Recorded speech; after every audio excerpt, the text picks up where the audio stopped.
But inevitably, chat, like the Canadian Border Patrol, I won't get past the Imperial Border Patrol. They'll get me. Yeah, because I don't know if I could. I don't think I have the patience, the tolerance to be. I just be fucking pissed as a Jedi. I turn into a Sith Lord. I'd be like, inevitably, I would fall to the dark side, chat. I'd be like, what the fuck is this old bullshit? I can't have sex. Are you kidding me? I can't have fun. I can't have attachments. This religion sucks. So definitely not a Force wheeler in any capacity. Starfighter pilot would be really fun. I'd love to fly the ships and stuff. Hello, I just wanted to thank you for clicking on my video, and I wanted to let you know not only do I create content on my YouTube channel here, Class in a Glass, but I'm also on Twitch where I play single-player games, multiplayer games. I do movie reviews, cartoon reviews, and a whole bunch of other stuff. Also, it would be a big help if you can check out my Patreon, where you can gain access to audio commentaries, reactions, and the ability to submit questions for my podcasts and videocasts. And all that content can be found in the links below. In the meantime, enjoy the video. But again, pleasure to have you here. We're going to go ahead and jump into Class in a Glass cast for your ass of a little bit of sass. But just want to again thank you guys for all the support yesterday on the subathon. I hope you had fun with that chat for the 12 hours that we were streaming.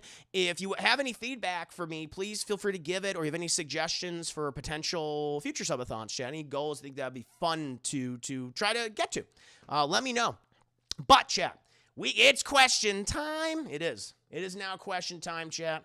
I'm going to answer my very generous patrons' Patreon questions here, provide them the thick, girthy, well-endowed, robust answers that they deserve. And I'm going to read these in the order at which I have received them, chat. And we have about 7 questions today, so not too many, which is actually cool. It's not going to be a very long stream tonight, chat. I'm a little tired, but overall I'm still feeling pretty good. But it's actually a good amount of questions because I'm going to go into some deep detail about them because they're Star Wars related, chat. You know I love the Star Wars. And we have Vanispheres. Vanispheres, he was the first one to submit the questions, chat, and we're going to go ahead and read them. For this week's questions, let's go. First of all, Vanny, thank you so much, sir, for being a juicy gangster subscriber. Appreciate all your support. Twitchy Rascal, welcome to the stream, and thank you so much for subscribing with that Prime subscription. You only get one of those a month, and the fact using it on my channel means a lot to me. Cheers and salute to you. Thank you so much. 20 months, 4 months away from 2 years of support. Thank you, Twitchy Rascal. Just reading Vanny's questions right now, and I like it. He's got a nice theme. He does theme questions, chat. This is the theme I really enjoy. For this week's questions, let's go one of my favorite Star Wars games, The Force Unleashed. He has a movie book question, chat. The Force Unleashed takes place between episodes 3 and 4 as players take on the role of Vader's secret apprentice, Galen Merrick, a.k.a. Starkiller. While the name Galen was used in Rogue One, the character himself and his previous place in canon is lost to the legends. True. Moniker now. As someone who has read some of the Star Wars books, I have read many Star Wars books, but I get what you're saying.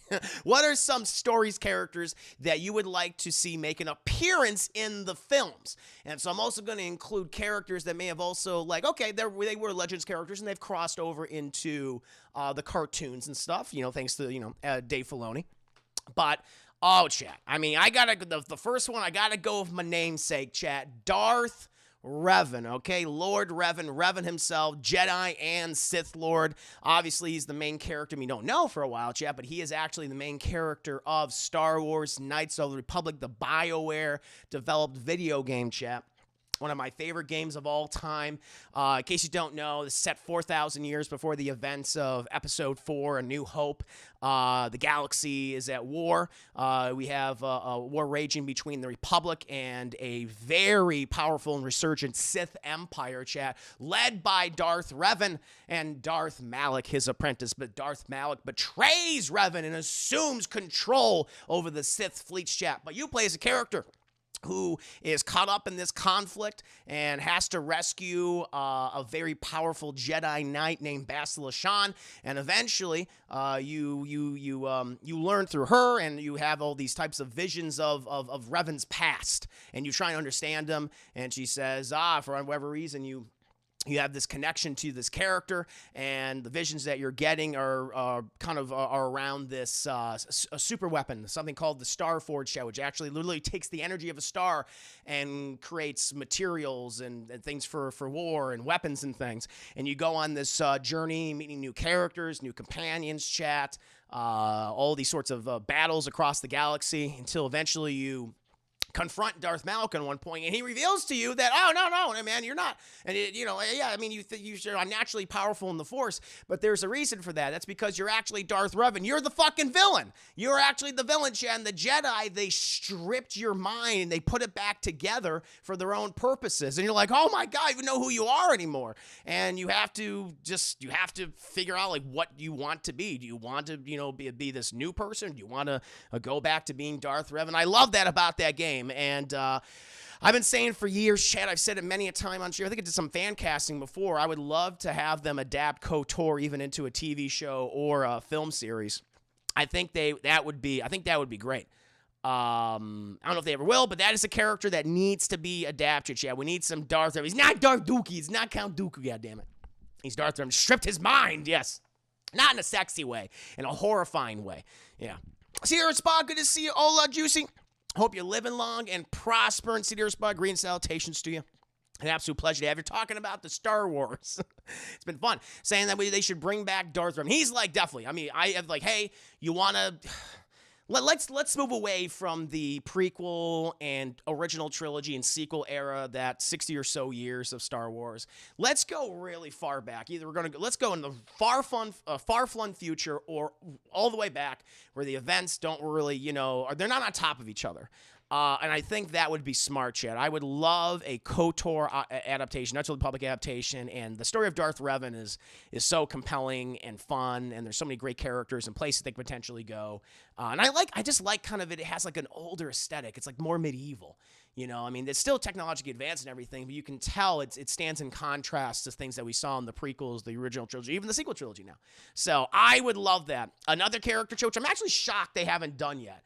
Because I figured he would fit in very well. But that's Kyle Katarn, who has been in comics and probably best known for all of his video game appearances in Dark Forces and the Jedi Knight series, Outcast, Jedi Academy. And, I guess a good way to describe him, he feels like a combination between someone like Luke Skywalker and Han Solo. He was a former Imperial turned Rebel and then Jedi Knight. His master was, Luke Skywalker. They do a lot of games with him in the kind of post-trilogy era where the Empire has fallen. It's in all these kind of subgroups and warlords and things. And I always really liked the character. I'm kind of surprised because we haven't seen him return in any capacity.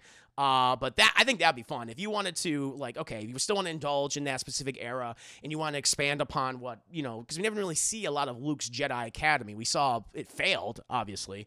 We've seen a little bit with Grogu joining it clearly, but I would like to see Luke succeed with one of his students because we only know about his greatest failure, which is his nephew of Ben.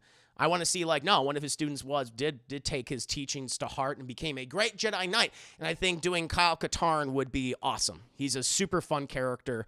And if you played the games, then you would definitely know that. And I love him, Chad. I love him. Another character from one of my favorite books, Shadows of the Empire, chat, which features the main villain of Prince Shizor, depending on what you want to call him. I call him Prince Shizor, chat.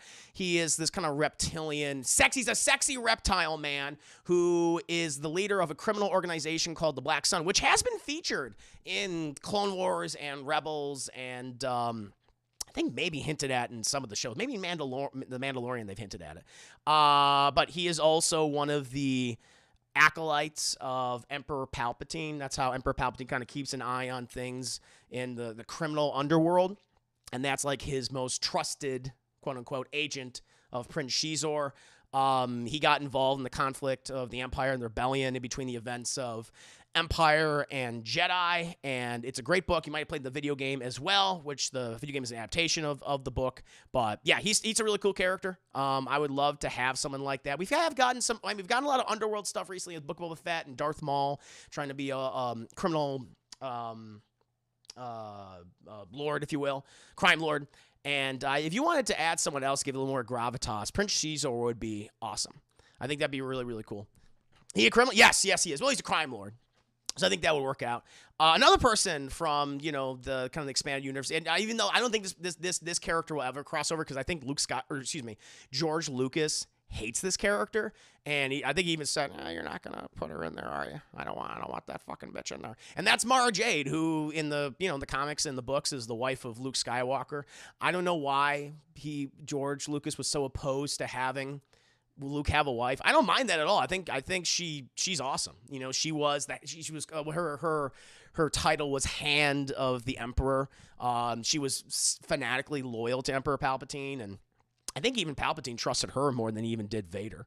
I think you could still make it work. I think you could do that romance. I would love it. I mean, there's 30 years of history between Jedi and A Force Awakens, which we still don't know a lot about. We know a little more information thanks to the Expanded Universe materials, which we've gotten over the last few years in books and comics, and stuff like The Mandalorian, the Book of Boba Fett, but still really unexplored. Like what was Luke and Leia and Han doing, and maybe Luke did have a romance. I think that would be really cool.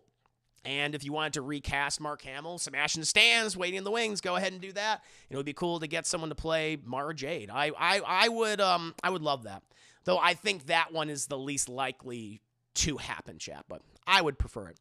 And then number one, which I already know he's going to be making his live action debut in the Ahsoka series, but played by Lars Mikkelsen, the brother, I think the older brother of Mads Mikkelsen, Grand Admiral Thrawn.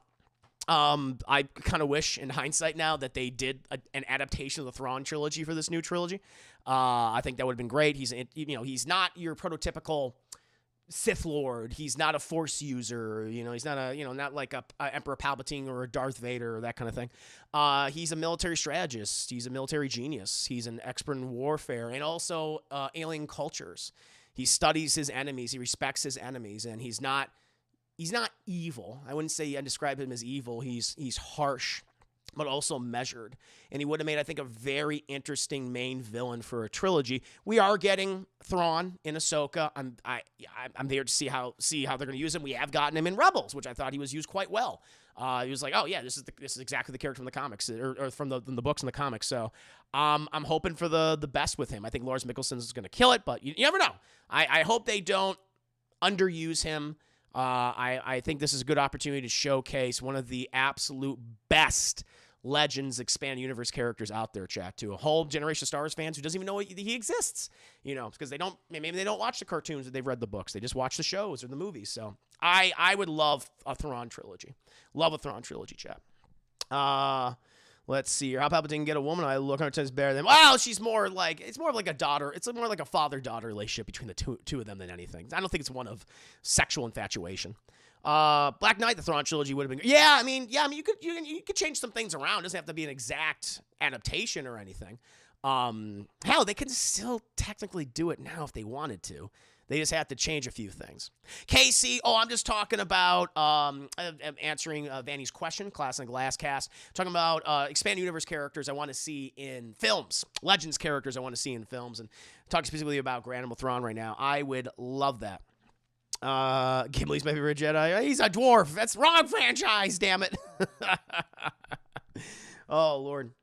He used the Force powers? Who? Thrawn? I don't think so. I don't think Thrawn isn't a Force user. I think he views the Force as an abomination. Yeah, I don't think he likes it. Cristondo, good to see you, Cristondo. Hope you're doing well. I'm talking about the Star Wars. I'm getting all nerdy and stuff. I can't help it. I love it. But yeah, Chad, just reiterate the characters that I want to make a live action adaptation of, see them in films: Darth Revan, Kyle Katarn, Prince Shizar, Izor, how you want to say his name, Mara Jade, and Grand Admiral Thrawn. What about you guys? What would you guys like to see? Some characters that are from the specifically the expanded universe we have not seen yet. Make that crossover to live action in a movie or something.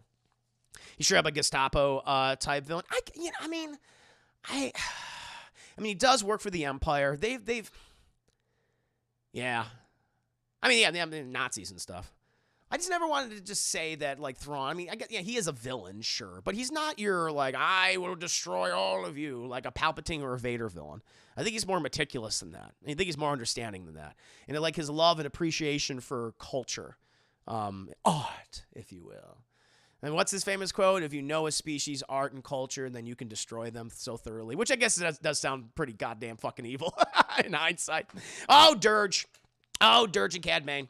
Yeah, no, and yeah, Dirge has just recently come back into canon. I think I think last year, right? He was in comics. I think they just had him in comics. And Cad Bane, like I'm waiting because he's great in Clone Wars and in Bad Batch. Like, he just made his re-debut in Bad Batch after years of people not knowing what happened to him. So if they wanted to do that, I would love Cad Bane. That would be cool if Cad Bane comes back like in Boba Fett or something. Or in The Mandalorian. I wouldn't mind that. Thank you. Was that, I think, with the nice, kind host. Brando Calrissian, thank you so much for the host. Spread the word of the Revenites and those Huckleberries. Cade, Scholar of the Legacies comics. I remember they have Cade. Yeah, it takes place, 100 years after the events of, like, Jedi? And he's, like, the great-grandson of Luke Skywalker, if I recall. I'm trying to remember specifically. But, yeah, that'd be fun. If they want to go in the far future and just, like, okay, we're still connecting it, but it's, I don't even know how they would, though, Cade. Oh, it'd be hard. They can figure it out. They'll be able to figure it out, chat. But yeah, Cade Skywalker's cool. Yeah, he's kind of like, he was like a former Jedi Padawan, Jedi Knight, and then his father was murdered, and then he kind of left that for like a criminal lifestyle. That'd be really interesting to see.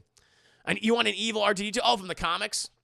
Oh, that little psychopathic, or psychotic, I should say, C-3PO and R2-D2. I forget what, and then the Darth Vader comics. I forget what they're called. Cal Kestis. Cal, I'm sure we're going to see him running. Yeah, yes. Yeah, I mean, it's going to happen. They got Cameron Monaghan. They'll probably age him a little bit. Might age him a little bit. Or they could just do a series where it takes place in between episode 3 and 4. I mean, why not? The Jedi Fallen Order was so popular doing a sequel. So why wouldn't you then bring that actor over to live action? He's an actor. So, and you can bring in Deborah Wilson too. And all those characters. Yeah, and most recent Mandalorian, there's a big like, oh shit. Okay, maybe we'll see him. So little Easter egg, not even Easter egg, just oh shit, that's that droid. So I think that'd be cool. He's a great actor, great trailblazer. Agreed. Yeah. Casey. Yeah, oh yeah. No, I'm happy to see Dirge back in the can. He's very. I loved him in the 2D Clone Wars series. He was great. He was really good. He was always cool in the comics. Mandalorian hater. That would actually be good. Ooh, you know what? Casey, that would be really good because what if in the Mandalorian season 3, like he's the Mandalorian, the Mandalorian's the Mandalorian. What if Dirge is hunting them? That'd be awesome because he hates the Mandalorians. That would be really fucking cool. That would be a great antagonist for the series because we kind of like, all right, we kind of dealt with the Empire now at this point with Moff Gus. So what's the next big threat? Bounty hunter that hates Mandalorians. That would be really cool. I would love that. KC's second favorite bounty hunter in the expanded universe with Dirge. Yeah, he's awesome. Seventh Sister probably will see her in the Disney Ahsoka series. Seventh Sister.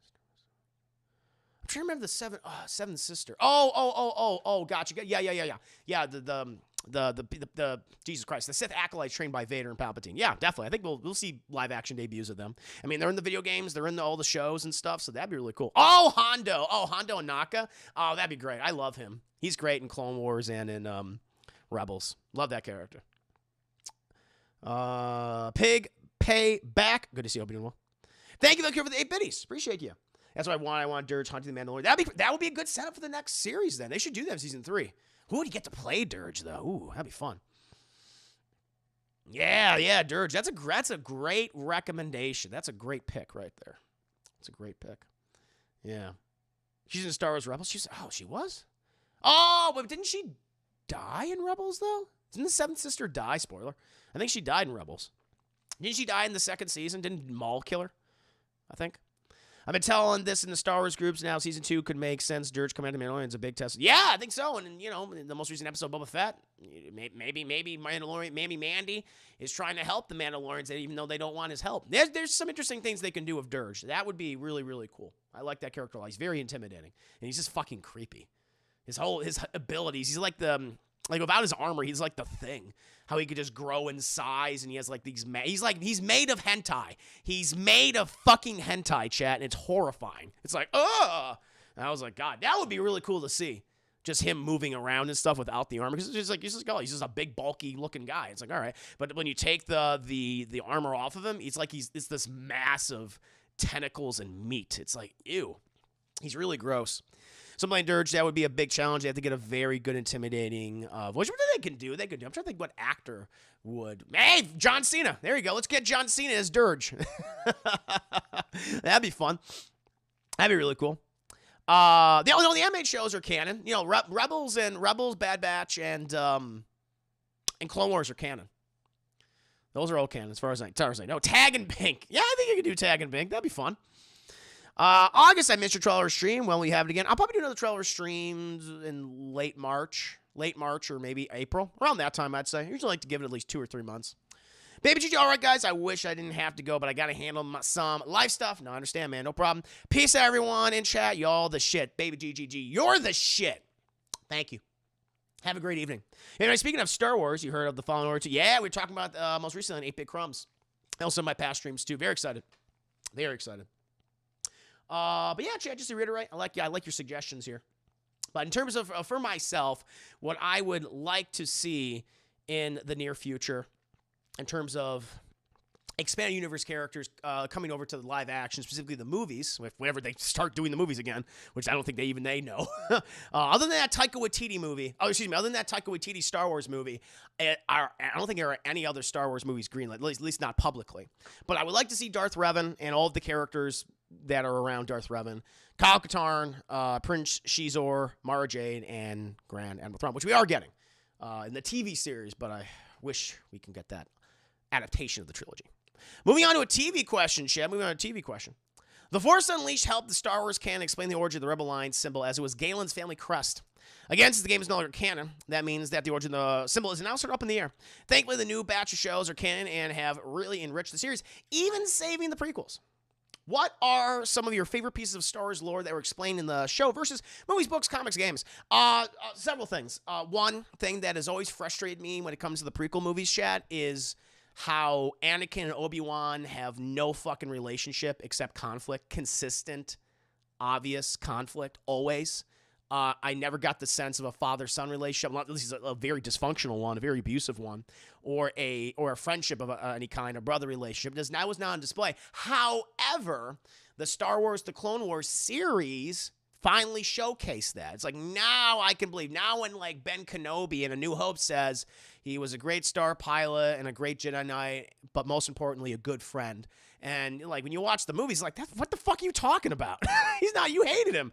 But in the series, you see that on display. You still see that bickering and that dysfunction, but you can say, oh, these two really do love each other. Father, son, or brother relationship, whatever you want to consider it, Chad. It's like now it's on full display. And I really appreciate that and like that. And that's one of the best aspects of that show.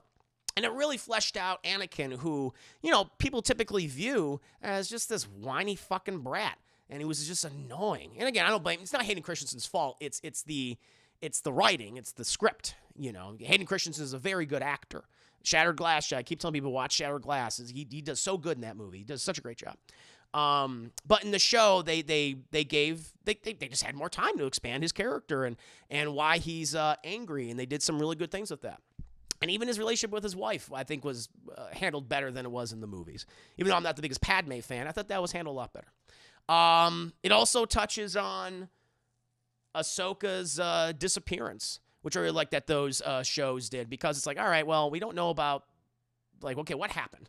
Like, what happened? Clone Wars famously got canceled. We don't know what happened to Ahsoka, and Rebels explains what happened to her. She lived on, and she became a grown woman.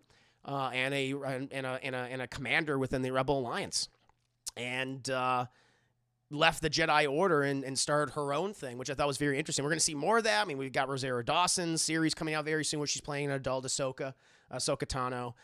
So I'm excited about that. But yeah, thanks to Rebels, we finally learned, like, okay, what happened to her? And obviously we see in Clone Wars most recently, the last season, which they came back and did, thank God, which she was great. So Ahsoka has really turned into one of the like one of the most important characters in Star Wars for this, I think, recent decade, Chad. It's funny because she started out, people hated her because she was like this spunky, annoying little brat. I mean, I never hated her, but again, it was the dialogue they gave her.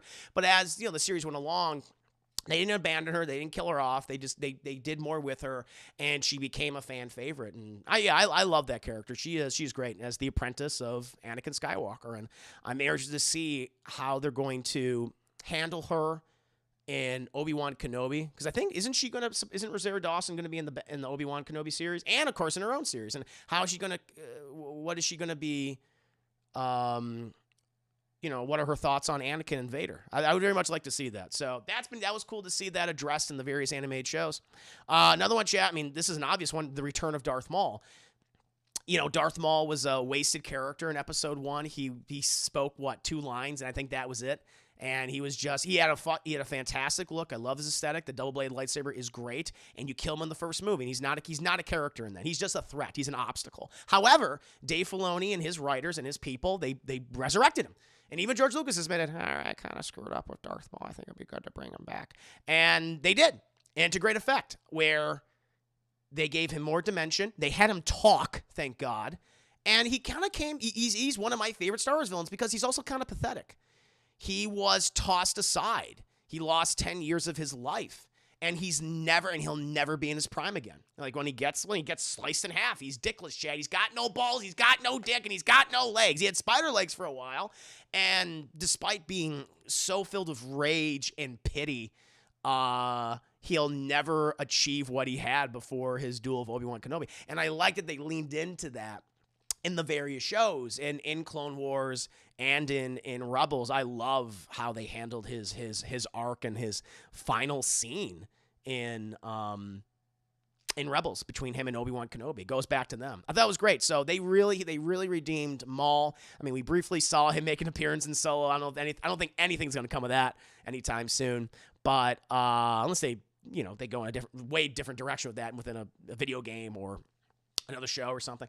But yeah, I love what they did with Darth Maul. It's fantastic. A couple other things too. Some of the more recent ones, chat, actually that were kind of explored in the last several years.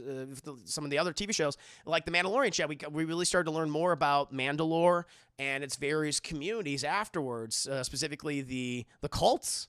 Like after the destruction of Mandalore, which we just saw recently in the Book of Boba Fett episode 5, we also have learned about like these zealots, where Mandy originates from. These people who are so strict when it comes to adhering to Mandalorian tradition, they won't take off their helmets in front of everybody.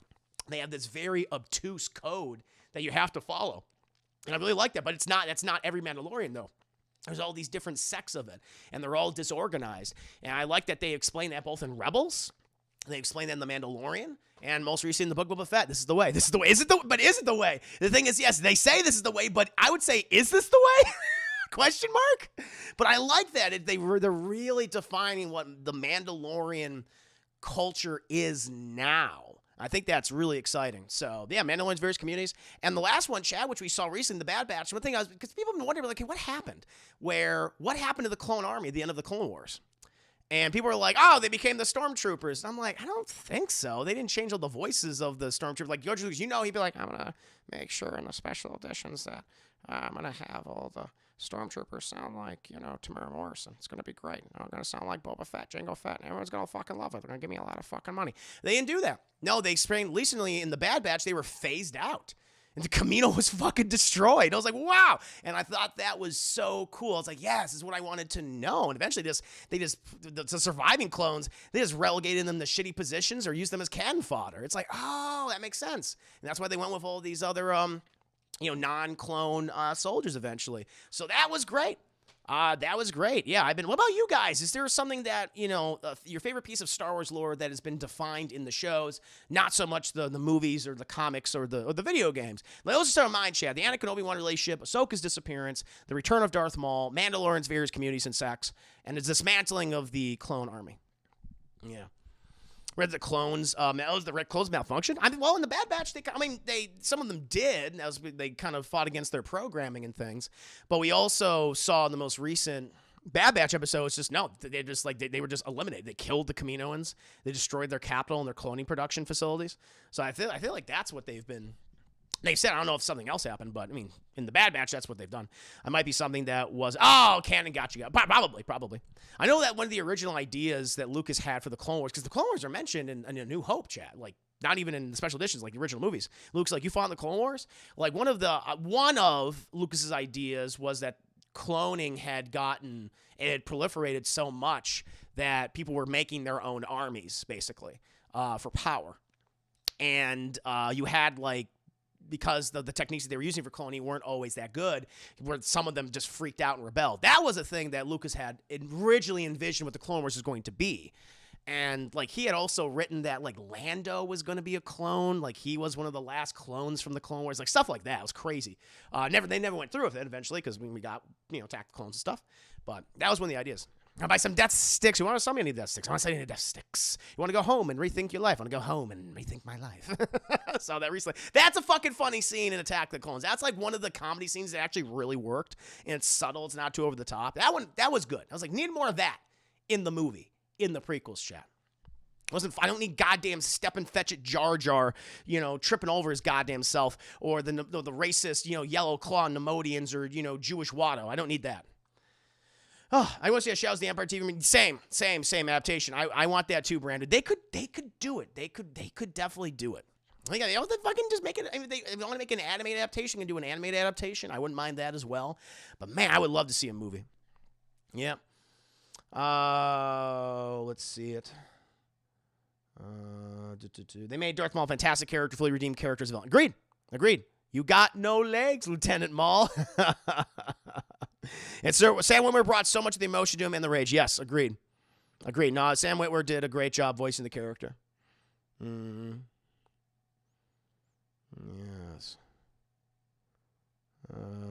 Takers. Does anyone see Takers? I have not seen Takers, no. I didn't like that trailer, though.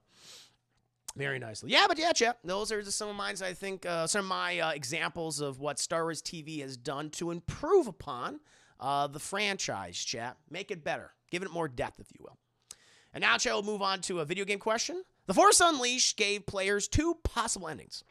One where Galen sacrifices himself and serves as the spark that forms Rebel Alliance, or the incredibly dark one where Galen kills Vader and becomes an assassin for the Emperor.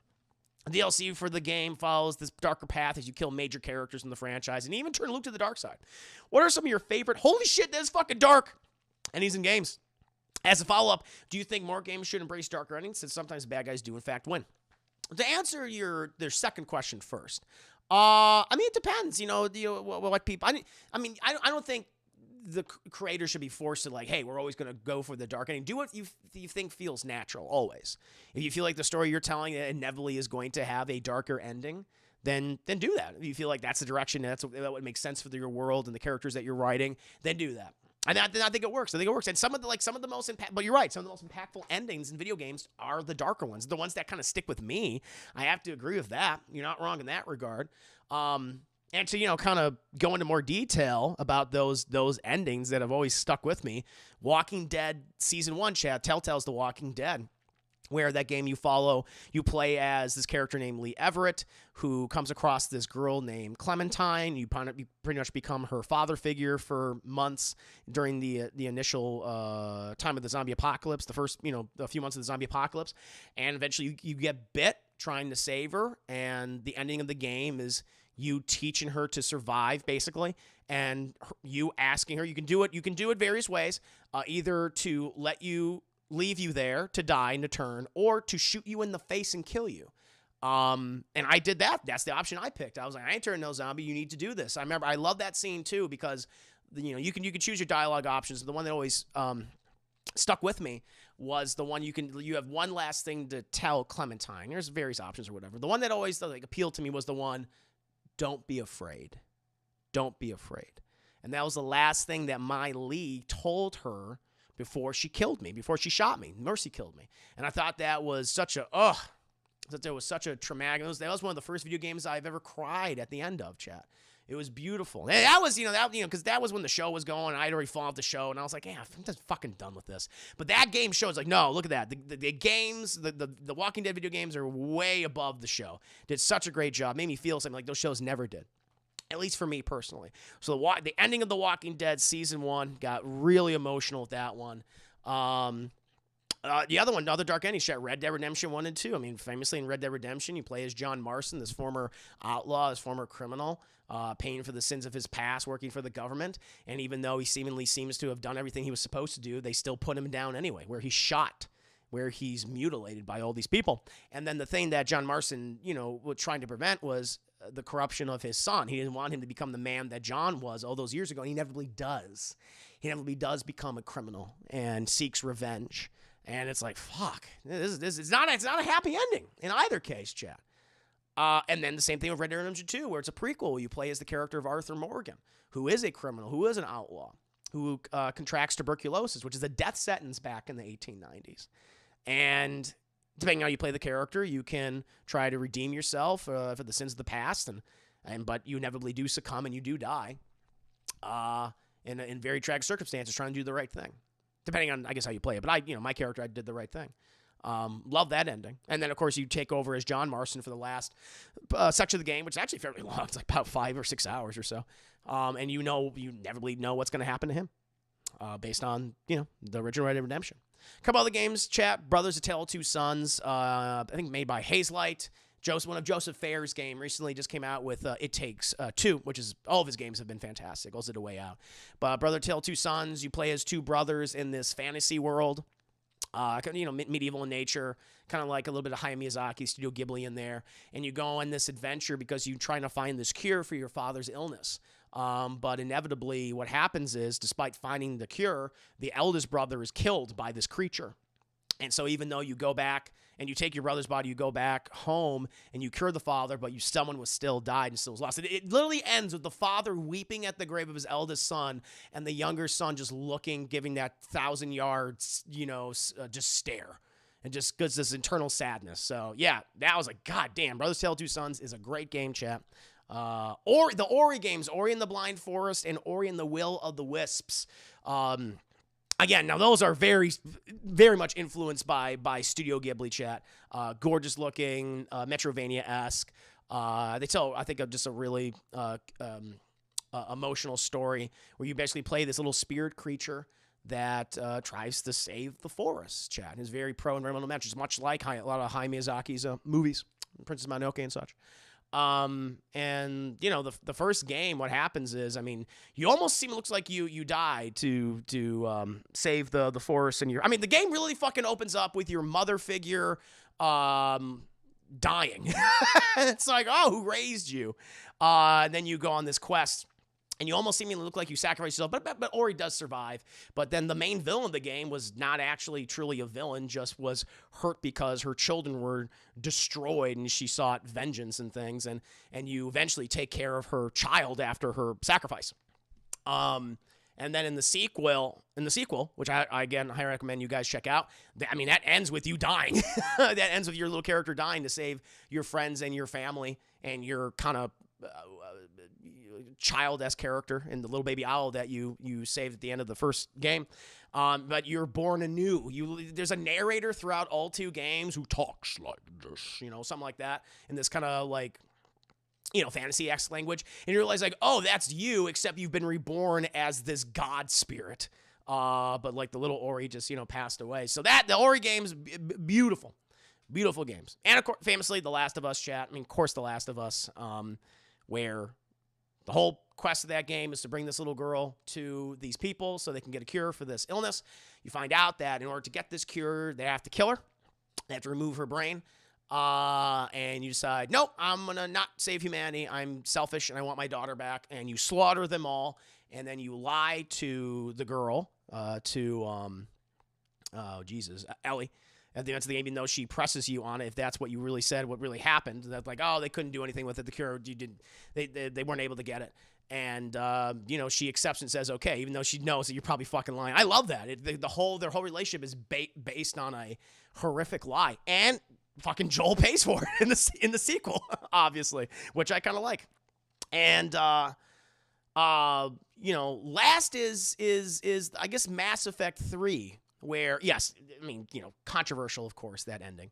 But, it ends with maybe a little bit of hope. Like, the red ending is the ending, chat. Like, Control, no. Synthesis, fuck that. Control is what the Elusive Man wants. Synthesis is what Saren wanted. I ain't about that bullshit. Well, what was our goddamn quest in the first game? Destroy the Reapers. Red ending all the way, baby. Just destroy it. You save the galaxy, but the galaxy is still in chaos. It is wrecked beyond belief. And seemingly, it seems Shepard is separated from his family. Although, possibly alive, we shall see. Maybe he'll be reunited with his love interest Shep, maybe in a sequel. I don't know. I'm there to see what they're going to do with that next game. But it's kind of like, damn, it ends with a lot of sacrifice. That whole game is like an ending, really. For so many characters. So many character arcs are fulfilled, and so many people die. And it's sad. It is definitely sad. And it was a very emotional journey, that game. And I liked replaying it again recently, this past year. But what about you guys? What are some of your favorite dark endings in video games? Playmaker X just kind of like the game. Never played it. Never heard of it. I'm trying to think of games that have moved me emotionally. The Twist of Little Hope actually had me tearing up. The Dark Picture. Oh, yeah. Dark Picture Anthology games are perfection. I played the first one in that collection, The Man of Medan. I got to play the other two. I played Treasure. Treasure's great. Treasure has a great ending, Vision. Good to see you, by the way. Bat Boy Sam and Max Season 3 ends with Max dying. Damn! Then Sam goes to another dimension. Or Max, who Sam had died, and continues adventures with his little buddy. Jesus! Oh, my Lord. Oh, wow. Okay. Yeah, Halo Reach. That's right. With Noble 6. Spec Ops. Definitely. That's a great one. That's a great Last of Us. Spider-Man. Spider-Man. No, Spider-Man PS4. That's got a great ending. Yeah, you're right. It's a very sad ending. I like that one. Mm-hmm. Yep, I've seen the gameplay for that mall game that was a production but canceled. I think that inevitably turned into The Force Unleashed, maybe? Yeah. Deadly Premonition. Zelda Legend of Wind Waker. I know that Zelda Awakenings, that's a pretty dark ending where all those people become nothing. Like that world that Link goes into, it just dissolves. It's kind of horrifying. Dead Space 1's ending, yeah, with when you realize you're crazy. Sure. Mm-hmm. Yeah, there's a video somewhere of Ray Park watching Maul's death and Rebels. Oh, nice. I'm a Darth Lumberjack. Goddamn right I am. 100%. Oh, yeah, it's true. Yeah, in Infamous, you can choose the evil endings and things. That's a good point. Heavy Rain has... Oh, yeah, Heavy Rain. Yeah, Heavy Rain. Gears, RD. I'm trying to think of Gears ending. Gears. Yeah, oh, well, yeah, I mean, I guess so. Especially with Gears 3, you get the death of Dom. Dom gets got. And then in the most recent Gears 5, it's dark. It's dark. Someone can die. Condemned has a dark... Yeah, Condemned has always dark endings. True. Damn. You got anybody loses family name made true, Xavier. True. No. Spider-Man, I forgot about Spider-Man. That's very fun. That made me wide-eyed playing that for the first time. That was really good. I also loved this complete destruction of his relationship and his father figure of Dr. Ock, or Dr. Otto Octavius, now Doc Ock. Love that. The darkness got real with 5. It did. No, there was a lot of South Park: The Fractured Butthole. No, there was a lot of loss, especially for Marcus Phoenix, depending on who you chose to die. Matt Man has lost everything. Lost fucking everything. But yeah, those are from me, chat. Walking Dead Season 1, Red Dead Redemption 1 and 2, Brothers of Tale 2 Sons, the Ori games, Last of Us, and Mass Effect 3. Thank you. I'm going to call you A1 or A10 CJ. A10 CJ. A10. Thank you for the follow. My new Grinch. Welcome to stream. Damn. Ever played Until Dawn? Yes. And if so many characters survive. I played it offline and everyone survived. I have done not streams, but I have played the game where everyone did survive. And what's his name? Rami Malek turns into an abomination mutant. But in my stream series, I think I've gotten a few people killed at the very end. The worst, the hardest one is the very end, chat, where you gotta hold the control. I hate the motion bullshit in that game, where you gotta stay still, and I always fuck it up inevitably. But I've had streams where I've had gameplay sessions. I played it maybe like 3 or 4 times. It's great. Until Dawn is wonderful. It's made by Supermassive, who recently making the Dark Picture Anthology games. And I've gotten everyone who survived, and I think I've gotten maybe like 2 or 3 people killed before in certain stream series. So it's been fun. It's great. It's a great game. I love the South Park. Oh, South Park. I've streamed those. You want to check out? You can check out my Until Dawn stuff and my South Park streams. That is on my YouTube channel, Class in the Glass. I'll definitely play Until Dawn. I think I did it. No, I didn't. But I think I said I was going to do a DT gameplay streaming series for Until Dawn one day. But if you are interested in checking out some of that content right now, or in the near future, there's the link. Check it out. I think I have it. Somewhere. But yeah, I know you're subscribed, Christina. Which thank you, by the way, for subscribing. I'm on that wine, baby. Yeah, I'm drinking that wine, chat. Feeling fancy. I'm a wine daddy tonight. Wine daddy. I love Choose Your Own Adventure games book. Same. Super, super fun. I did do a DT gameplay stream until... Okay, I was sure... Did I do it once? There you go. I did do one for a DT. Very nice. Very nice, chat. William Dafoe is on SNL tonight. We'll have to watch the clips tomorrow. Peter! I bet they're going to have him as Goblin. Until Dawn's best ending is bleak. Oh, no, it is. Even though you save everyone, their relationships are forever tarnished. Yep, and Josh was possessed by the Wendigo. Man, he deserved it. Emily, Joshua was a piece of shit. he deserved to get what he got. He was fucking crazy. Plus, he got crazy Peter Stormare as a psychiatrist. I'm like, oh, that's what you fucked up. Oh, Lordy. Josh is like, hey, not you, Josh. Another Josh. Video game Josh. Oh. When's Corey doing a 12-hour stream? I think it's sometime in February. That is happening in February. Yeah, because it's gonna revolve around the Corey Bot plushies, which should be fun. I gotta sell 200 of them. 200 of them. That'll be a success. But chat, let me go ahead and continue off the questions. So now we have a Revan. We have just a general Revan question. Me, Revan, not Darth Revan. As another Star Wars fan, have you ever thought about what type of role you wish you could be in a galaxy far, far away? Would you be a Force wielder, an X-Wing pilot, a bounty hunter, a smuggler, or something else? Man, I mean, I always loved the smugglers and bounty hunters. I always loved that criminal underworld of Star Wars, and that's why I always liked the tales of Maz Eisley's Cantina or Jabba's Palace, or the stuff that focused on or like the Han Solo trilogy in the books and stuff. So I've always pictured myself as a smuggler, just kind of shit talking, trying to get my way through. But inevitably, chat, like the Canadian Border Patrol, I won't get past the Imperial Border Patrol. They'll get me. Yeah, because I don't know if I could. I don't think I have the patience, the tolerance to be. I'd just be fucking pissed as a Jedi. I turn into a Sith Lord. I'd be like, inevitably, I would fall to the dark side, chat. I'd be like, what the fuck is this old bullshit? I can't have sex. Are you kidding me? I can't have fun. I can't have attachments. This religion sucks. So definitely not a Force wheeler in any capacity. Starfighter pilot would be really fun. I'd love to fly the ships and stuff. But yeah, I'm either a bounty hunter or a smuggler. I mean, that's my dream. Like video game. If I had to make like an open world Star Wars game, I know Ubisoft's doing one, and I'm not looking forward to that. Although we'll see. Maybe they'll make it good. Maybe by the massive entertainment or the makers of the Division series, which I do not like those games in any capacity. I think they are just they're emblematic of what's wrong with Ubisoft right now and their style of games. However, I would very much like an open world Star Wars bounty hunting game. We have several, not many plans, but you have several plans you get to go to in the open world, and you get your own ship, and you get your own speeder bike, you get to go around and stuff, and do this epic story. It's kind of like The Mandalorian. It's like The Mandalorian, except it's a video game. And I would love something like that. Or a smuggler game. Maybe Uncharted-esque to a degree. And it is also an open world, but you get your own ship, you got to smuggle supplies and fight the Empire or whatever, New Republic. Like, that would be really, really cool. That's what I would love to play. High on my list of possible Star Wars game we can get in the near future. We know that we're getting Star Wars Jedi Fallen Order from Respawn 2, that is, and we know we're getting a strategy game, which I'm all about that. I love my Star Wars strategy games. I love strategy games in general. I haven't played a lot of them on stream, but I do love that genre. And first-person shooter, which I'm interested to see what that's going to be. But yeah, I would love to, smuggler bounty hunter. I mean, that's what I want to be. I don't want to be a fucking Force user. It would not work out. Or I'd be one of those schlubs that gets killed in the background if I'm a Force user. Ugh. Your dream is to be a smuggler. Yeah, hell yeah. We think of Battlefront and Battlefront 2, the original ones or the new ones? The original ones, I mean, I grew up with those games. Those games are awesome. The new ones, I found them very frustrating. I don't like the way they feel. Even with all the monetization, the lack of content, the general feel of them, they feel very floaty and light. And I have a very particular, I like a very particular type of shooter. I like chunkiness. I need some chunkiness. Something, like a Gears of War or even like a Halo. It need a little heft. And that game never felt right to me. Those games.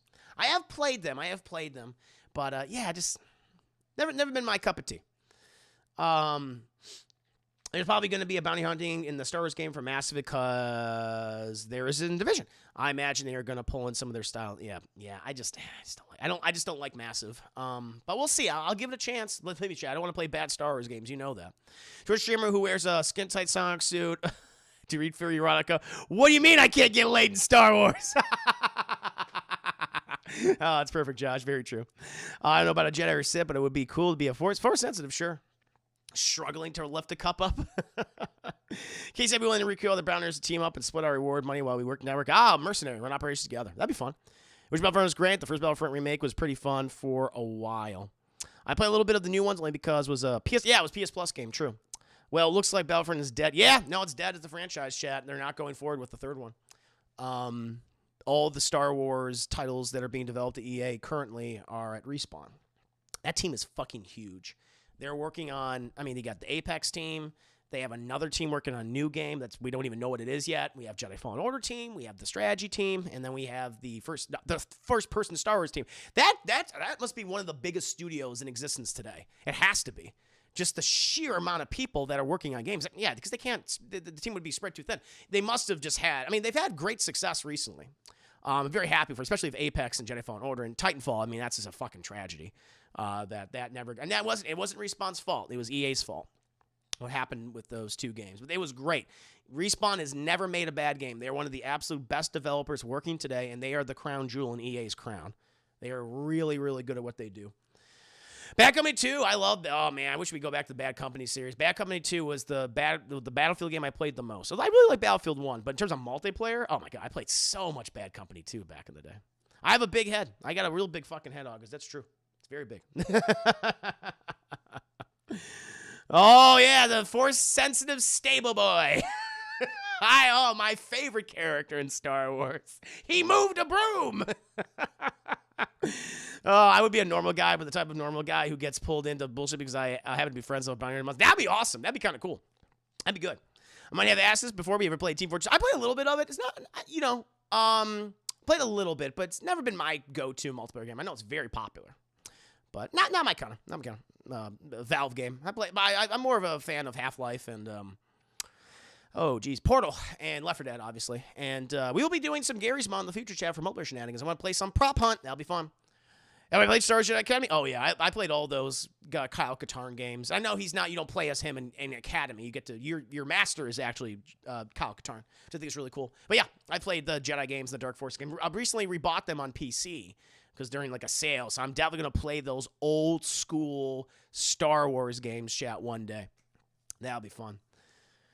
Is Captain Phasma important? No. I wish she was, but she's not.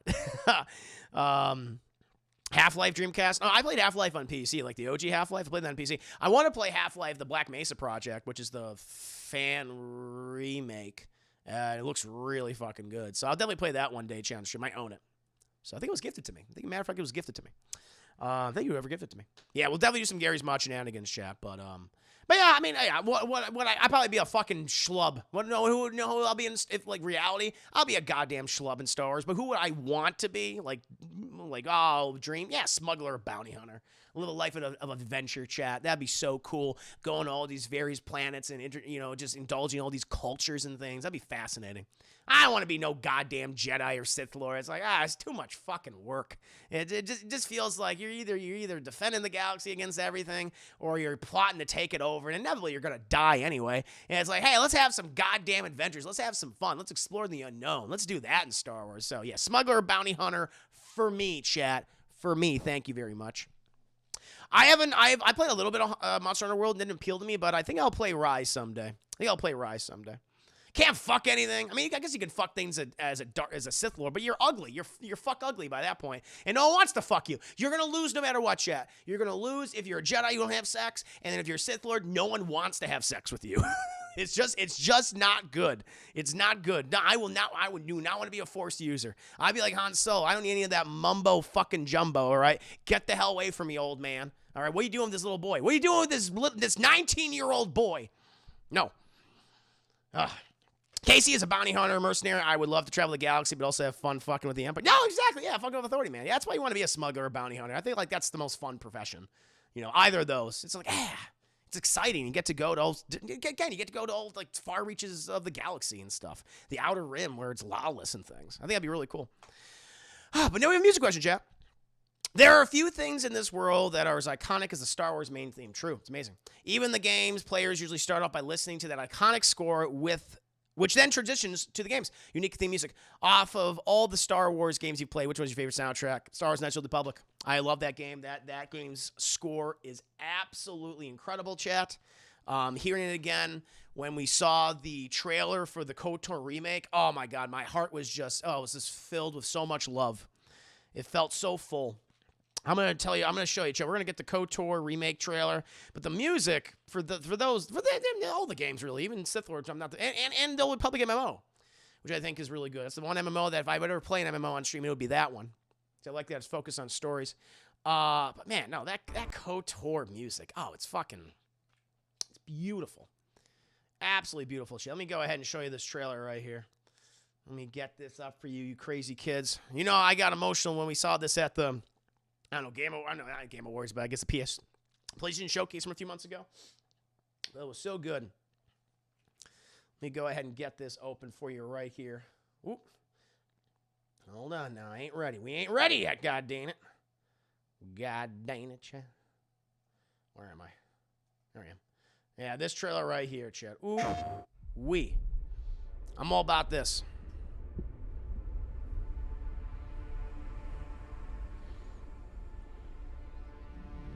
Peace is a lie. That is what the Sith believe. They promised power. Now they wield it. Oh! We face the greatest Sith in generations. Hell yeah! They must be stopped.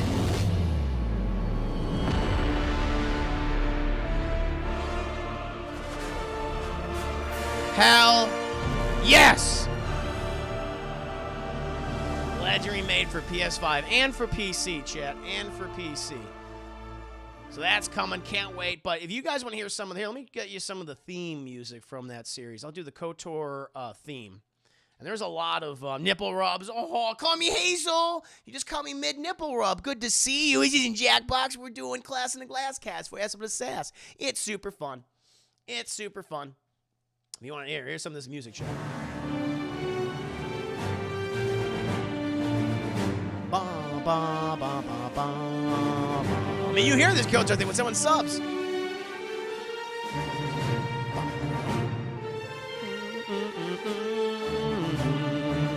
It's so goddamn good.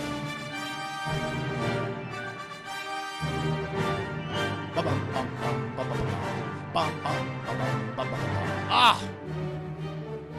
Yes, the KOTOR, the music from that game, and its sequel, and its an MMO, beautiful. Mr. Everything on Amazing. The music sounds amazing, but you gotta hear the music for Star Wars Super Bombad Racing. Some of it sounds like a bar mitzvah. I gotta check that out. Bar mitzvah.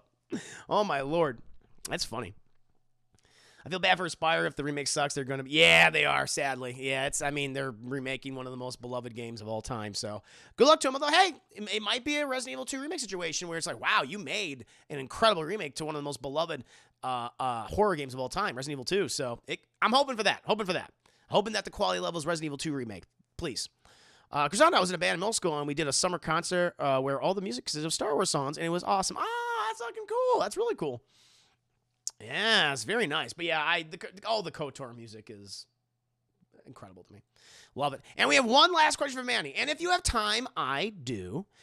When it comes to Star Wars, one of my favorite topics of debate is the nobility, quote unquote, nobility of the Jedi versus the darkness, quote unquote, of the Sith. Personally, while the Jedi Code sounds hopeful and benevolent, Jedi also have to forego personal attachments, cannot marry, can't jerk off, and while they say they're not soldiers, have held military rank all the fucking time. They're a bunch of hypocrites. The Sith Code, while much more aggressive in tone, speaks of personal freedom and independence, and isn't bound by such strict guidelines. I think it's fair to say that both ideologies have their merits, the Jedi's focus on others, and the Sith's focus on the self. They have been twisted over the years to the point that both are heavily flawed. Agreed. What are your general thoughts on the Jedi-Sith ideologies? I think the concept of the gray Jedi makes way more sense from a practicality standpoint, but curious what you think. No, yeah, they're both flawed. Absolutely, and they are inherently flawed. Where you have both sides that think that they're right, and yet they always make mistakes. They always seem to end up destroying each other from within, whether it be Sith, maybe from the outside element, but always they're because of their teachings and how strict they are. Inevitably, it destroys them consistently. You need to have balance. Like the Force, we always hear, like Yoda, balance in the Force there is. Like, what is balance to a Jedi? I think to a Jedi, balance in the Force is having a lot of people within the light side. That's what it is. And to a Dark Lord of the Sith, what's the balance of the Force? Having a lot of people on the dark side. But I don't think so. You need to have a balance of both. And I think you're right, man. Both philosophies are flawed, and they lead to constant mutual destruction for each side.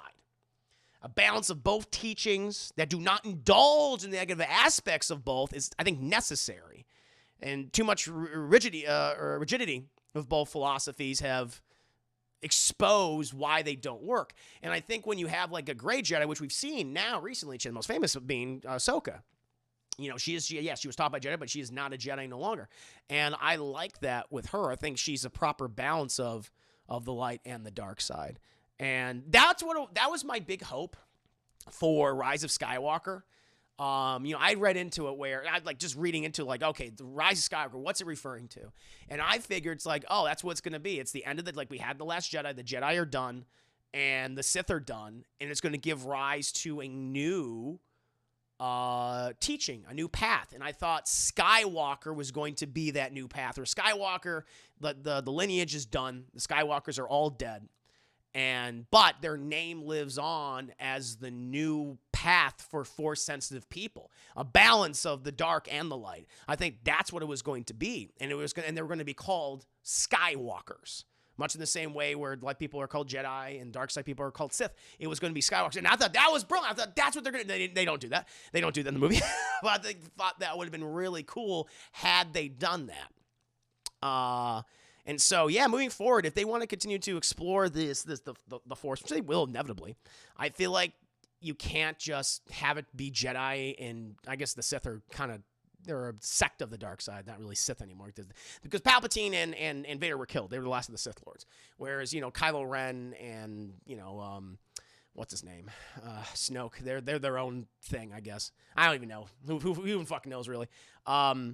But yeah, I feel like if you want to go forward, it'll be cool to see like a balance of both and something new. And we need something new like that. And to show, even like one of my favorite scenes, even though I don't like the movie, I think one of my favorite scenes in The Last Jedi is Luke talking about why the Jedi Order fell, because they were arrogant. They believed their own hype. And they were too arrogant and ignorant to see the obvious problem in their face, what was actually going on, because of their detachment from the physical, from individuals, and inevitably destroyed them all. And obviously, with the Sith, the fact that you have a relationship where it's based on two individuals, one who has the power and one that covets the power. Well, what if both are destroyed? Then you have nothing left. If one dies, well, the other can carry on. But if both die, then that's it. It's over. That lineage, that tradition is gone. And that's what happened. That's what happened in Return of the Jedi. So there has to be a balance. And I think would be really interesting if I was someone working at Lucasfilm, I'd be like, all right, we're going to do new movies and we're going to have lightsaber battles, but we need to do something different with them. We can't have Jedi and we can't have Sith, light side, dark side. We need to find a new path and make it interesting to revitalize interest in Force stuff in Star Wars. And I think that would be really cool to do, to show and to have it. People say like both these philosophies are flawed and they haven't worked for thousands of years, but also been in these movies, these 60 or so, years that we've seen within the timeline of these films, and the prequels all the way to the new sequels.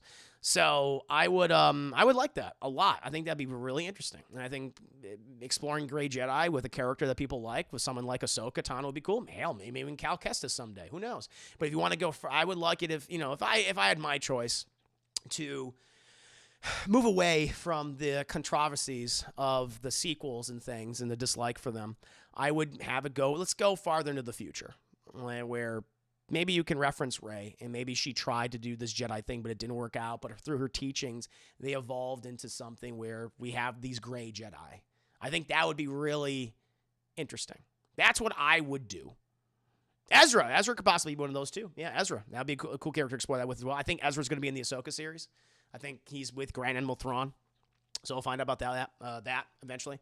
But that's what I want. Yeah, if I was in control of Lucasfilm and I was like, okay, well, I want to do more movies, but I want to do sequels, like in the far future. Let's finally do it. Let's really truly separate from all that stuff, and let's go a few more. You can still obviously do the material we've been doing, and been all in the prequel area, and the original trilogy area, and the sequel era, and all that in between. But if you want to continue the franchise and do something really, really new with it, I would say let's go a few hundred years in the future and really do something dramatically different, or fucking 1,000 years if you want.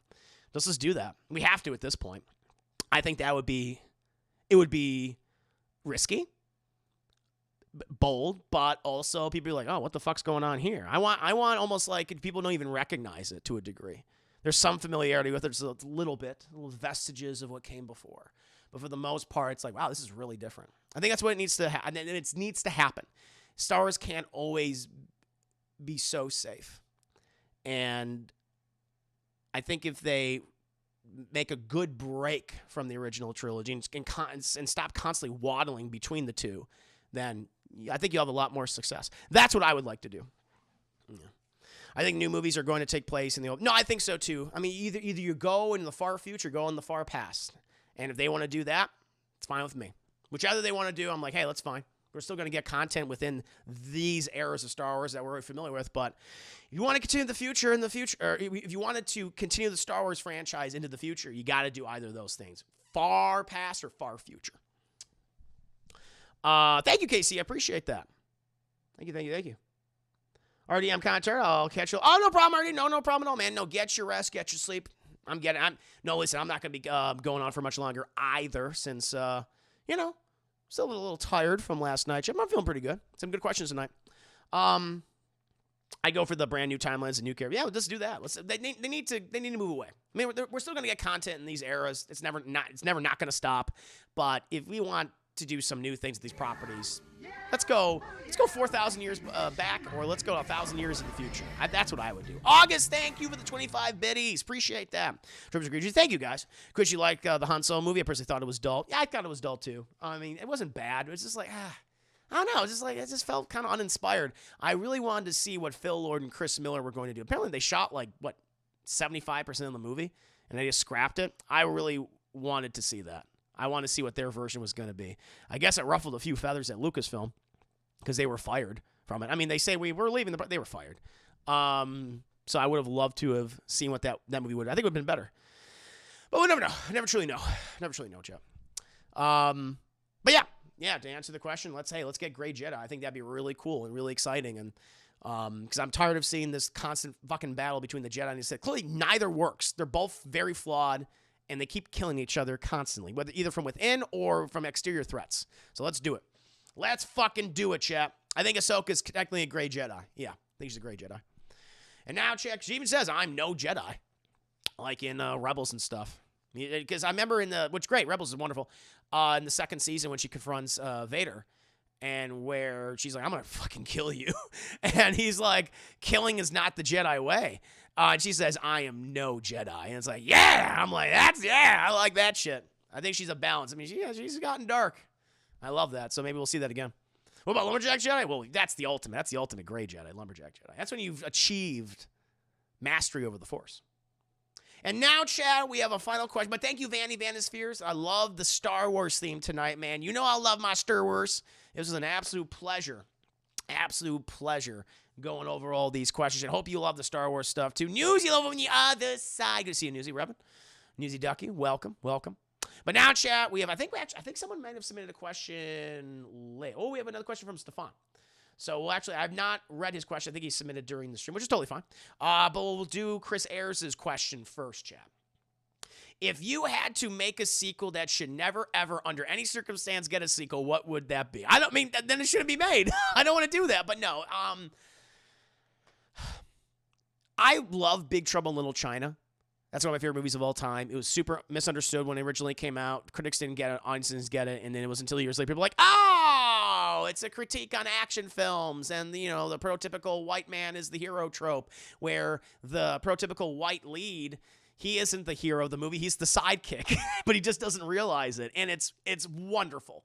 It's irreverent, it's cool, I love the aesthetic, it's funny, it's one of my favorite movies of all time, and I And there have been comic book sequels to it, some great ones as well. But man, if I could greenlight a project, I'm like, all right, this is a bold risk. I would love to do a Big Trouble in Little China TV series, a la like Ash versus Evil Dead, where it's an older, Jack, and he has not gotten wiser with age.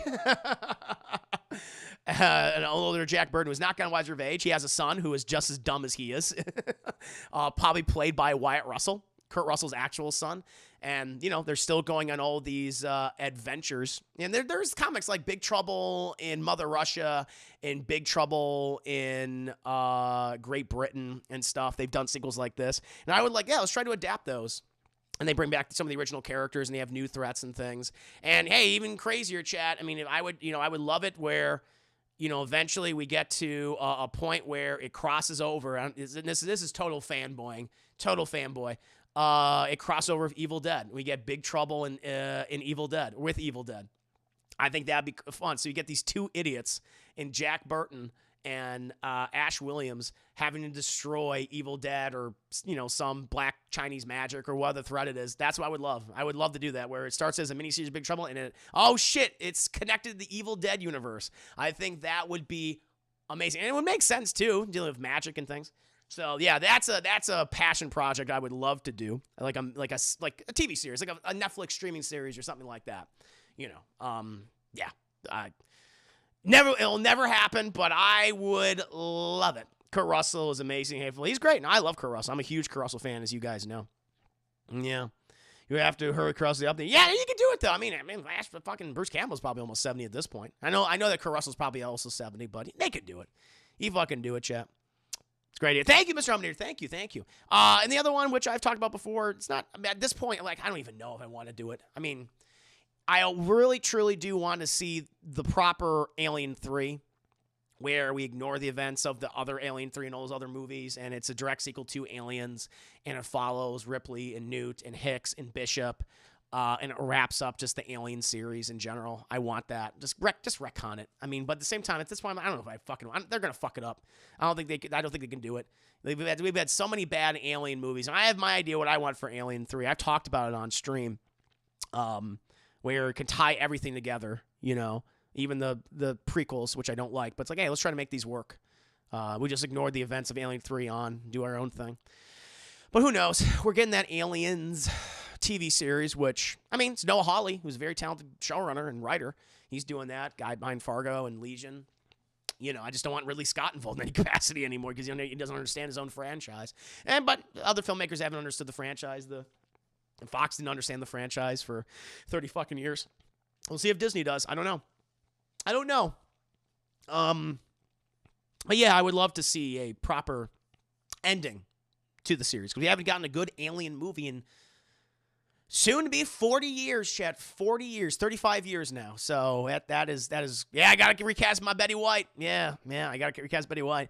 Yeah, chat. I gotta post that class. That class in the Glass Cast eventually be up. But I did my whole breakdown of Alien 3 and where it takes place. The whole thing. It's like it actually starts in the right after the events of Aliens, where Ripley and Newt and Hicks and Bishop, they're on the Sulaco returning home. They encounter, and they're hypersleep.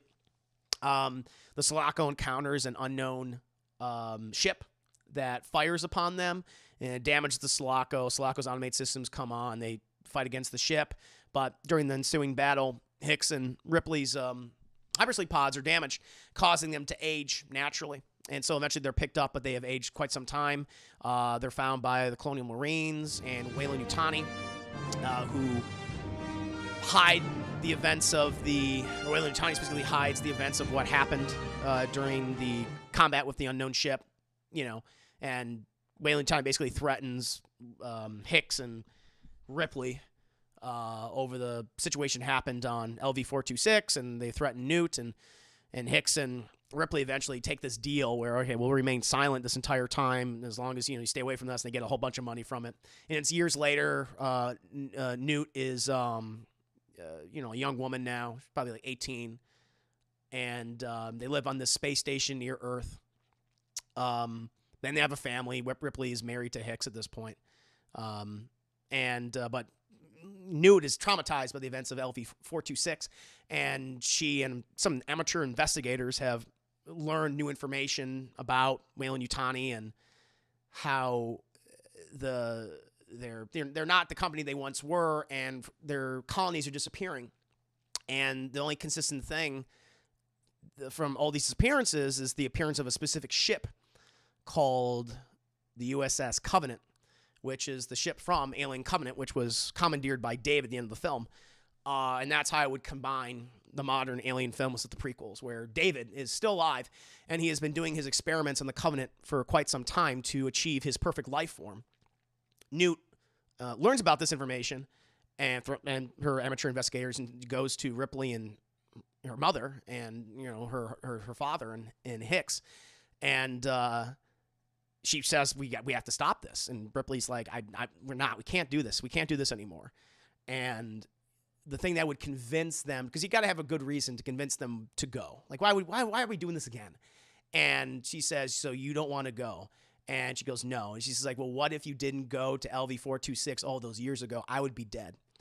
And I cannot live knowing that there's also another scared little girl who's on this planet, on that colony, who's being exposed to the same shit that I was and who's going to die. I can't do that. And Ripley's like, fuck! And she's like, all right, I'll do it. I'll do it.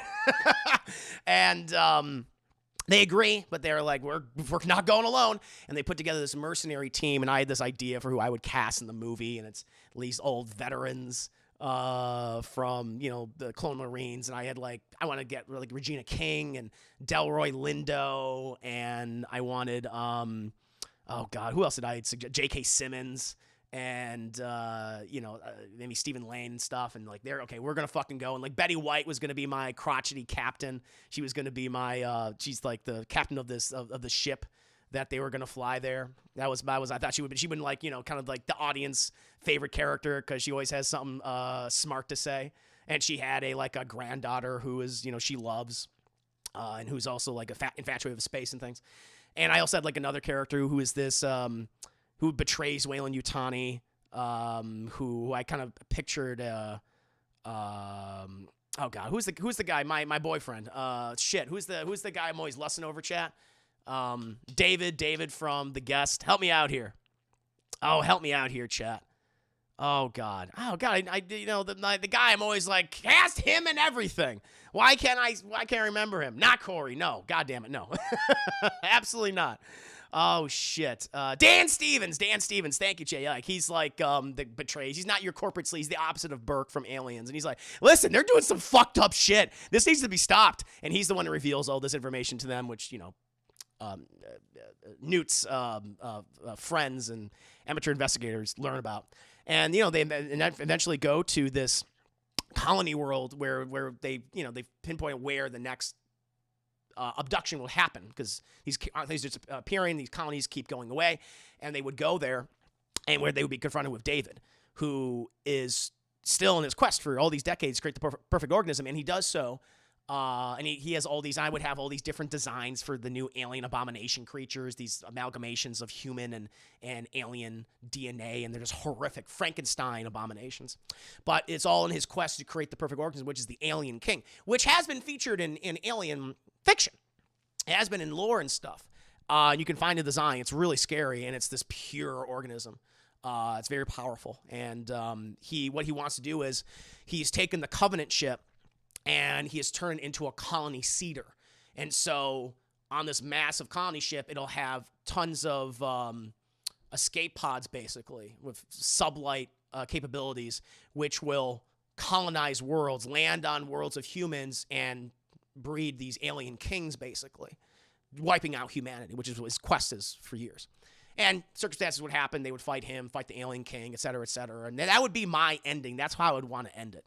I think that'd be really fun, but I've talked about in more detail in my past Class in the Glass cast, but that's what I would do. Cristondo, cheers indeed. Well, no, there's not a theory. They take place in the same universe. Susie Man, no, they're in the same world. Blade Runner and Alien, yeah, they take place in the same world. It's the same universe.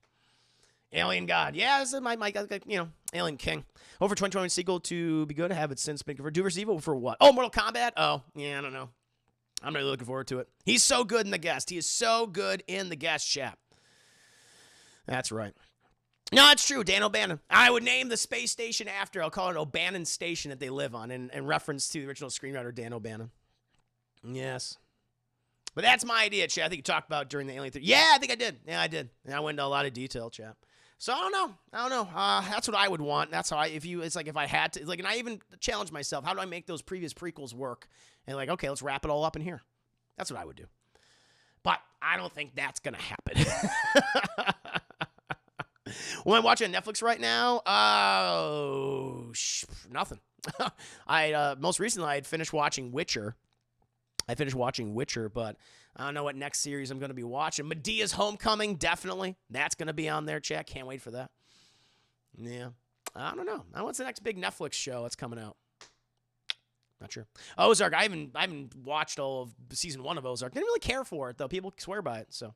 Yeah, I would love to see the Alien King in the film. Yeah, Alien King would be awesome. I mean, that's one we haven't really seen yet. I just don't want to do fucking the Alien Queen again and the Warriors and the drones. Like, let's do something different. And I think, yeah, I want to do weird Cronenberg alien designs, like just like, oh my God, like you just disgust, like they're sick. They don't know what the hell's going on. And I want to do the Alien King. And it's all the result of David's experiments for all these years, perfecting his pure organism, his killing machine, thing that will inherit an empty galaxy. Oh, the Cuphead series. That's right. Oh, yeah. But no. Peacemaker's been excellent. We've been doing watch parties for Peacemaker every Friday. Did that for episode 5 yesterday. That was awesome. So good. So good. You ever thought of trying to write some spec scripts? I've done kind of a bit of a spec script for my Alien 3 idea. An outline, if you will. An outline. Yeah, I don't know. I mean, fucking, I've also have some ideas I talk about for Nightmare on Elm Street sequels. Which I won't go into details now about, but I have 2 ideas for sequels to like Dream Warriors, where we ignore the other films and only acknowledge the first one, the third one. But yeah, I don't know. Yeah, I thought about it when I was dealing with what happened. Oh yeah, when I was doing a personal thing, I had just kind of gotten into writing and I did some spec scripts for those, and that was pretty fun. It's pretty enjoyable. So I don't know. I don't even know who I would submit them to though. I just think it's cool just to work out these ideas as well. Some it's a nice little offshoot when you're, what I'm normally doing. Yeah. After Party on Apple TV is a great binge watch. Also, it's a Lord Miller. Oh, very nice, very nice. Oh, the intro for Peacemaker is amazing. Really, really good.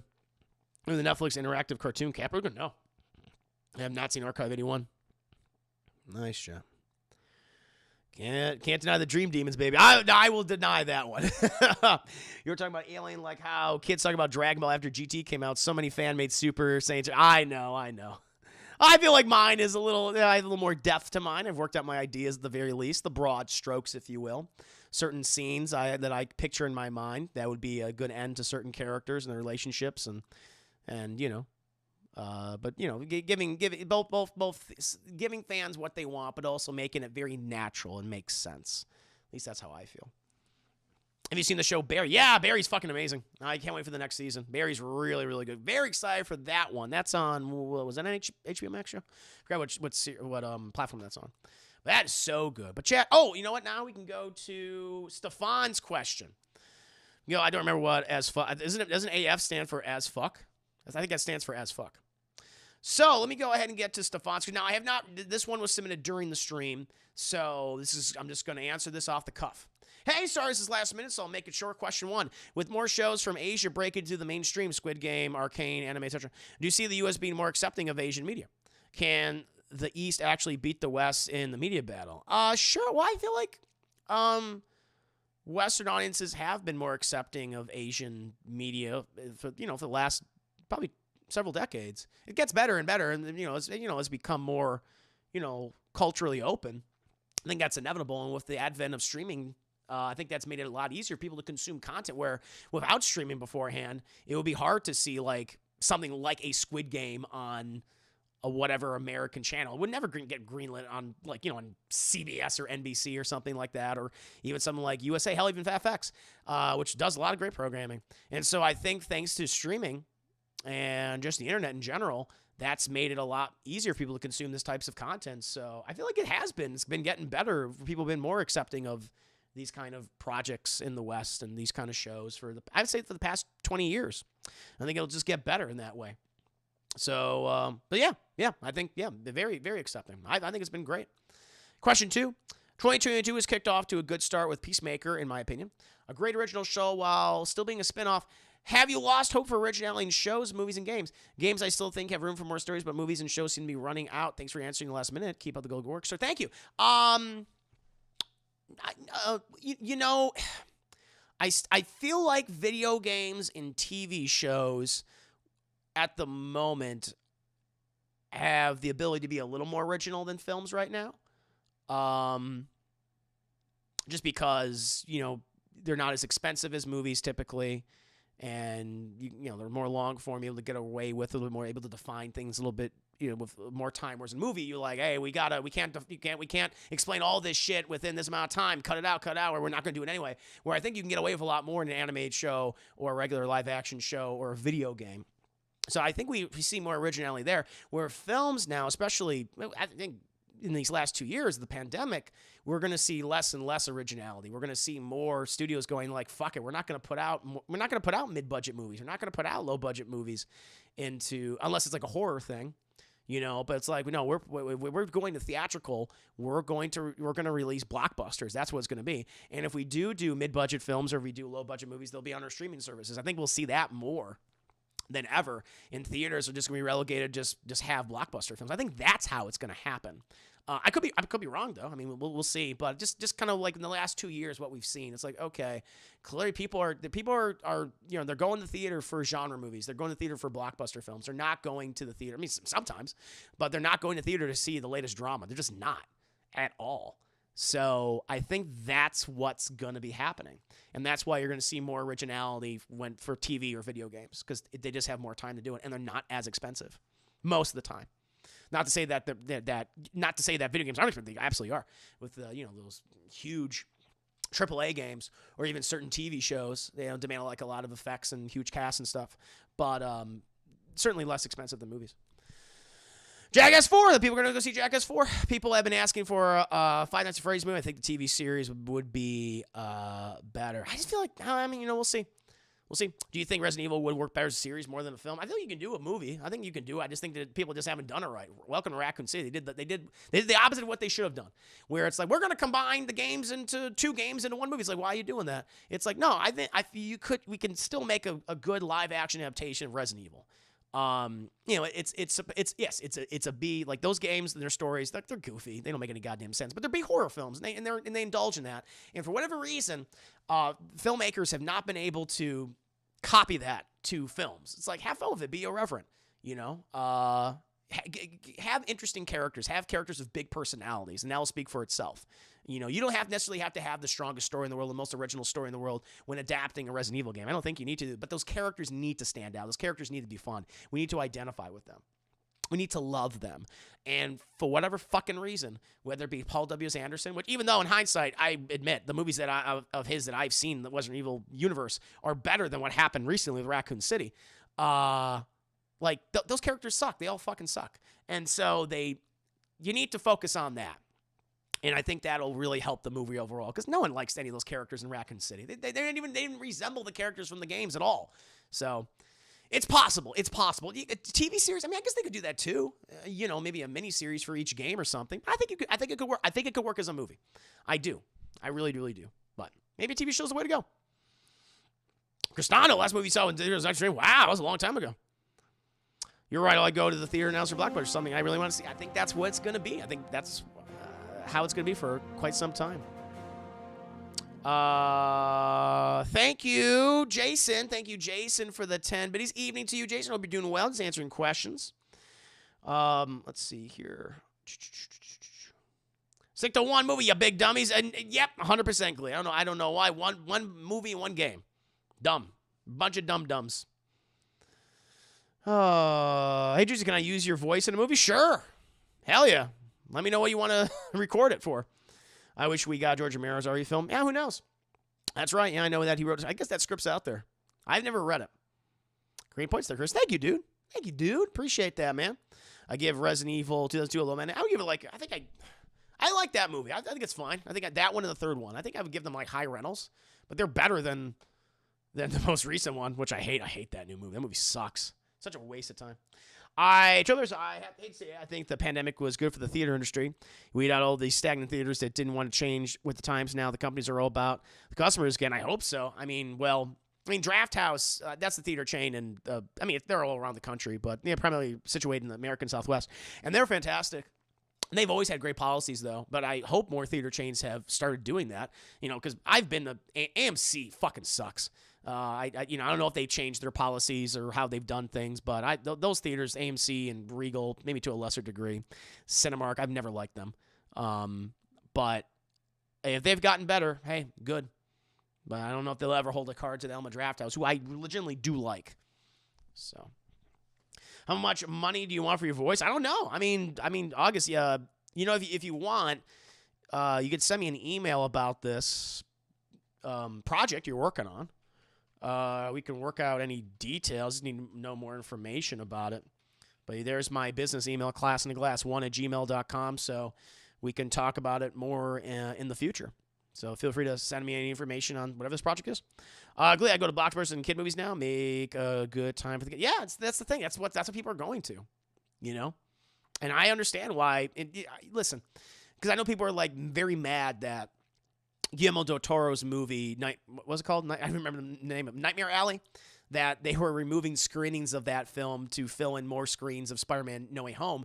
But I'm like, listen, no one fucking going to see the movie. No one knows the movie exists. Because the theater sent out, not the theater, but the studio sent out to die. There's no marketing for it, and so I understand why the theater's like we're wasting all like screening space for this movie that no one is seeing, and so that's why theaters are like, yes, give us the blockbusters, give us the genre fare, give these animated movies that people are actually going to the theater to see. Like I get that thoroughly, just the cold hard calculating calculus of it, chat, the business of it. I mean, I totally understand why that's where it's going. I can't fault even if I talk shit about, AMC, I can't fault them for doing that. That makes sense. So that's what was saying. Yeah, no one knew that movie existed. No one knew. And I'm not speaking of the quality of the film in any capacity, nor the quality of Nightmare Alley. I haven't seen those movies. I want to see those movies, but I didn't see them. It's just people just didn't go to them. And I think it was multiple factors, but people didn't know they existed. What was the last drama movie that made a lot of money? That's a good question. The last 2 years? Don't know. I couldn't tell you. I have no idea. Most of everything that made money this year in terms of theater stuff was genre films, superhero movies, horror films. I mean, the two movies that came out recently that have done very well are Scream 5 and Spider-Man No Way Home. Outside of that, I don't even know.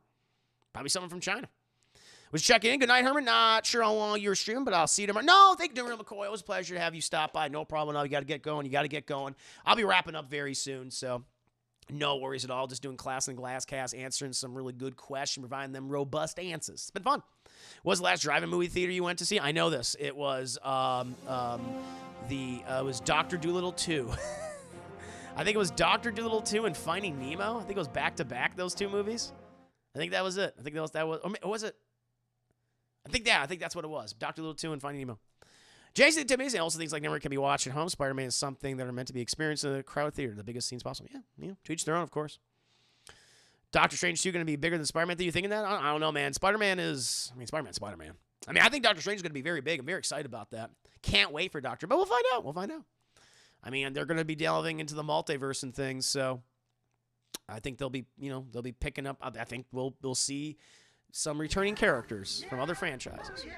Jason, it's amazing. I love Nightmare Alley. By the way, I'm not hating on. No, I'm not hating on it either. I'm just, I don't like to say like I'm speaking the truth. But I'm speaking the truth in regards to Nightmare Alley. People they didn't know that movie existed, and theaters are like, no one fucking knows this film is even here. Why should we even show it? And that's why they took out the screenings of it. So, I get it.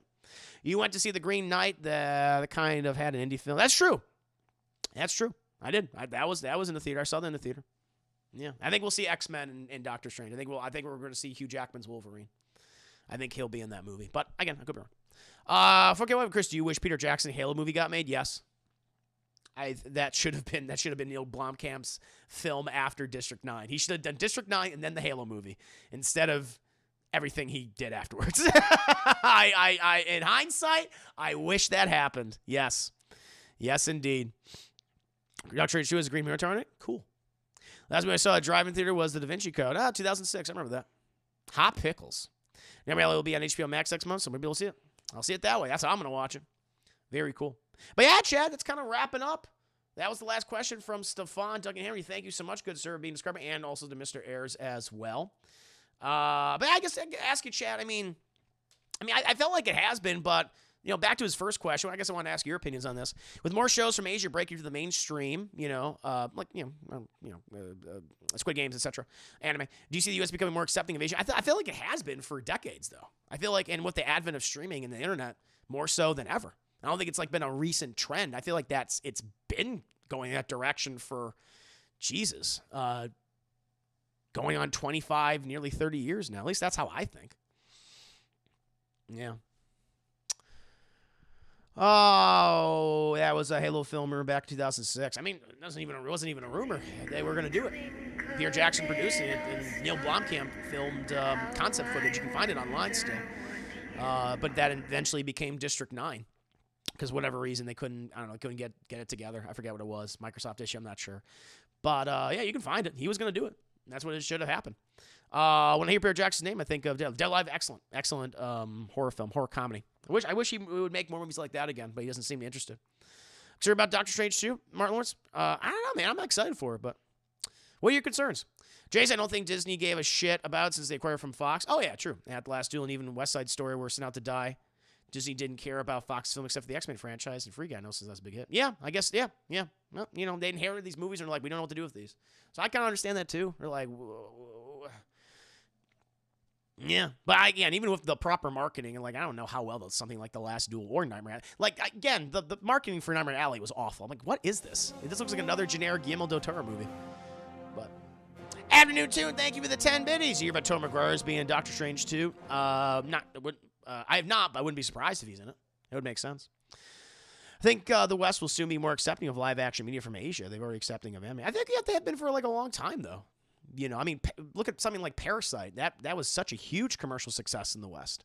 It won Best Picture and things. It was getting accolades. A lot of people were like, oh, I got to see this movie. So I feel like it's been that way for a good long while. But,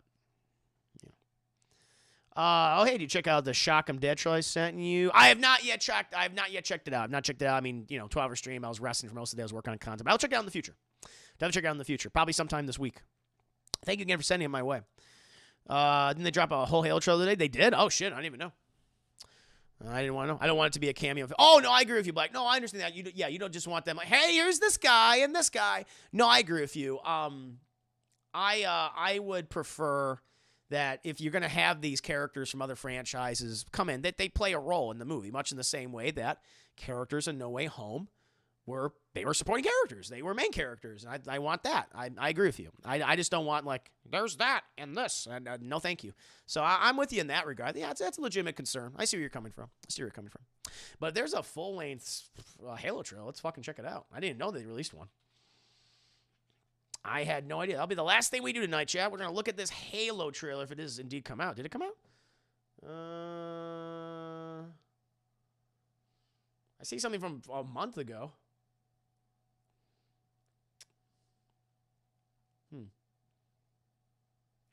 Yeah, I'm not seeing anything.